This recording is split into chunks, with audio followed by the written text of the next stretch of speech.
to kind of give you a refresher on the situation we're dealing with here. We have the storefront door that we're looking to put a smart lock. We're looking to outfit a smart lock into the door. It's a Mortise style lock that's currently on there. It's mechanical, and we're looking to switch it with a electrified lock with what's called remote access.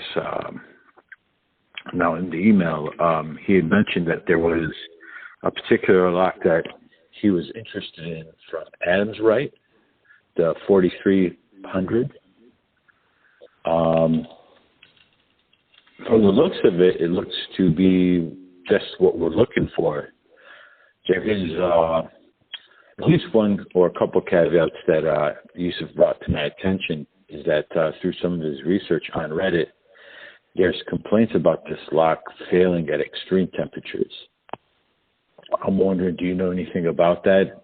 And would you know any possible other alternatives that perhaps perform better in extreme weather conditions? What's extreme? That's a good question. From what I was told, like places in Arizona, you have situations of extreme heat where it stopped working, and others complain about the opposite, freezing cold. Maybe there's a different type of lock that performs better given that situation. I don't know. Let's see.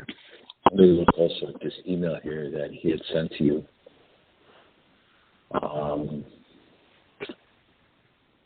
So yeah, and he said this is going to be used in conjunction with the UniFi system. It's basically going to be the access reader is going to be a G3 intercom. It's basically the intercom system for the UniFi products. Let's see here. I want to see if there's any other questions here I wanted to ask you. Okay, no, I think he answered his initial question about additional drilling being needed. I think there's no way around that, obviously. Yeah, do you know anything about perhaps any alternatives that might perform better in the extreme cold?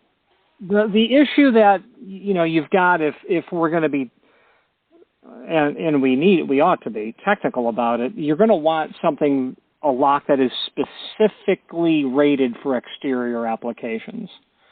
Yes. And the pickings in that area become rather slim. Now, regarding the Steel Hawk, I've never had anyone ever complain about that thing failing because it's used in an exterior wall. I mean, it's electricity and it's magnetism.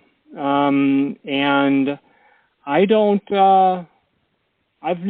would be really interested to learn more about what people's complaints were, but in all of the years that this has been available, not one person has ever said that to me. I also see a lot of commentary from people that just are not industry experts.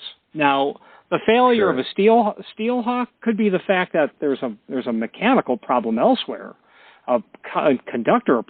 It could be anything that attributes to that. And so, the problem with a Steel Hawk or anything not absolutely stated for exterior use is not listed for exterior use. But these are really used in exterior applications all the time. And based on Reddit, I wouldn't disqualify an Adams Rite 4300 for that reason alone. I agree. But, he brought it up, and I figured it was worth it to ask and see. Yeah. But from what it sounds like, you're familiar.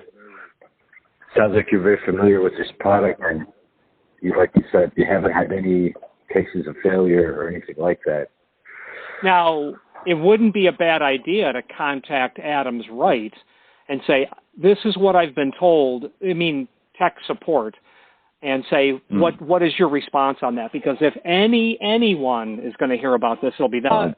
Now, you can put other locks. It's just you're already ahead of the game when you're going to take an Adams Rite product out of a door and replace it with an Adams Rite product.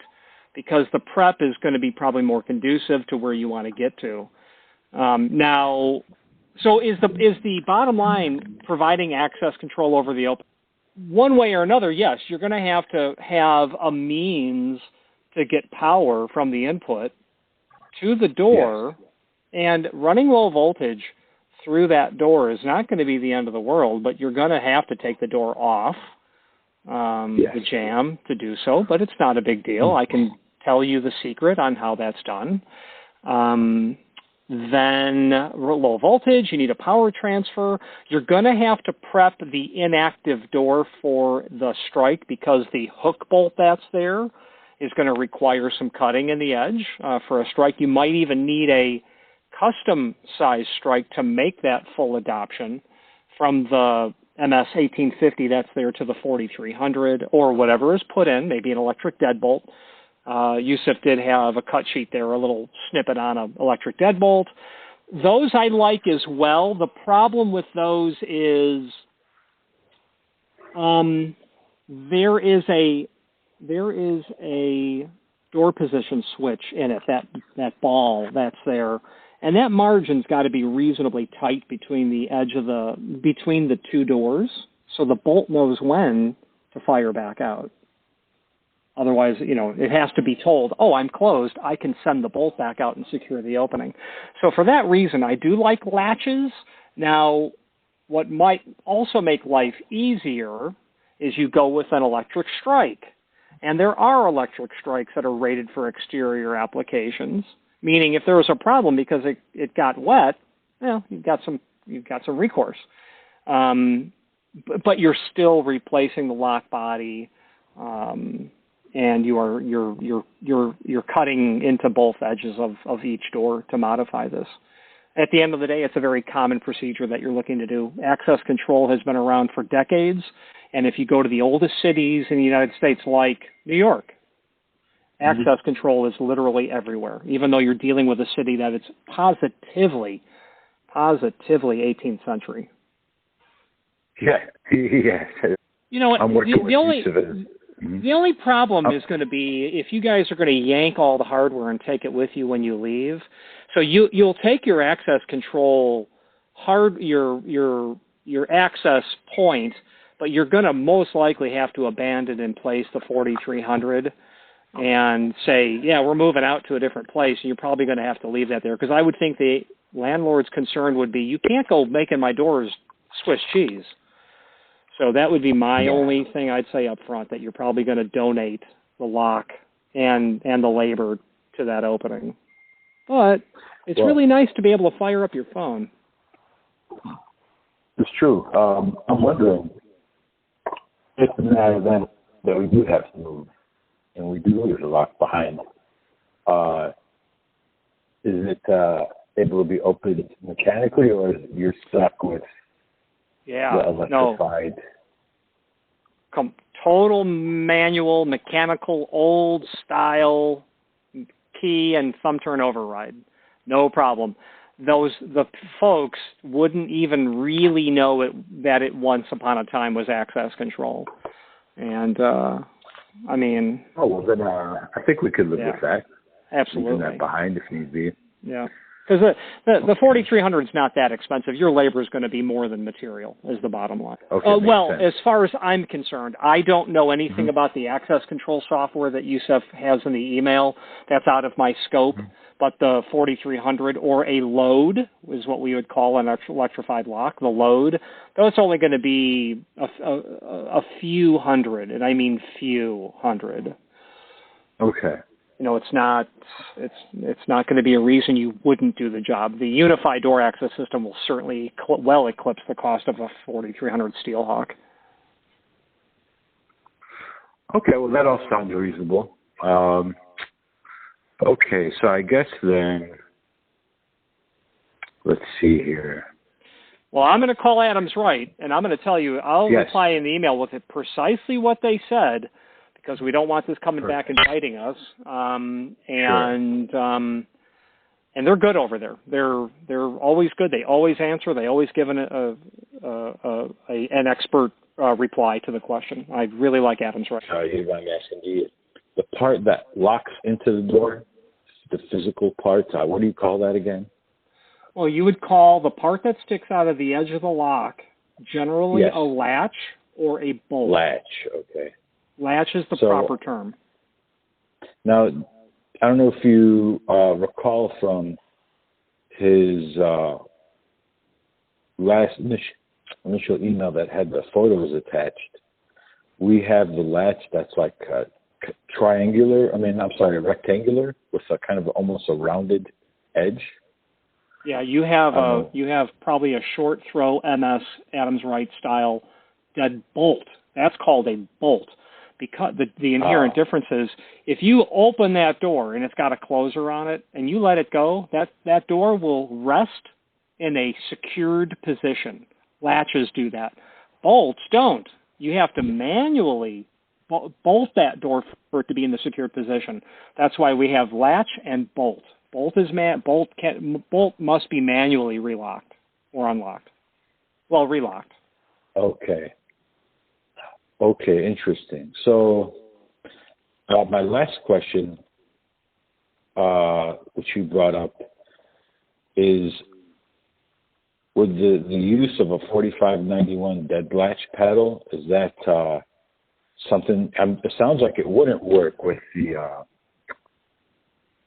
You were saying the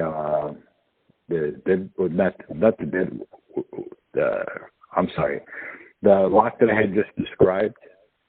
You're saying this one needs to be manually locked and unlocked, yes? Your existing lock has to be manually locked and unlocked. Now, if we were to have the same style lock, but an electrified kind, would that still work? There would not be an electrified version of the bolt that is there now.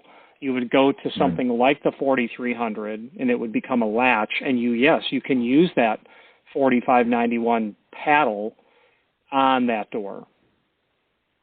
Okay. Now, see, now it's starting to make sense because from what I understand, the 4300, the electrified version, would be the way it would work in conjunction with the door access is that it would constantly be locked, except for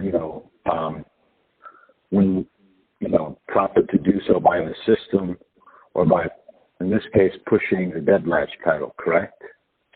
Yes, everything you said is correct, but the term that we would use is fail secure, meaning the circuit is always open. There's never power running to it unless you close the circuit, meaning your access control turns the relay, lets power flow through it, and then it's unlocked for that amount of time that only power is applied.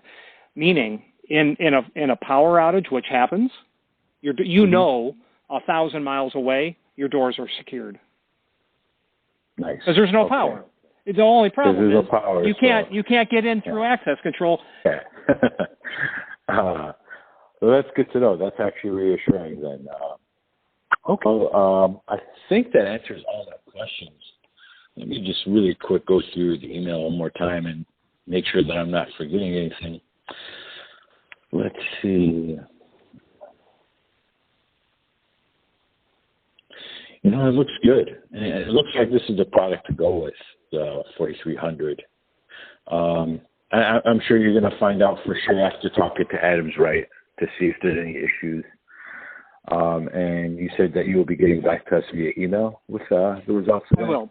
I'm going to literally hang up with you. I'm going to call Adams Rite, and then I'm going to send an email as soon as I hang up the phone with them.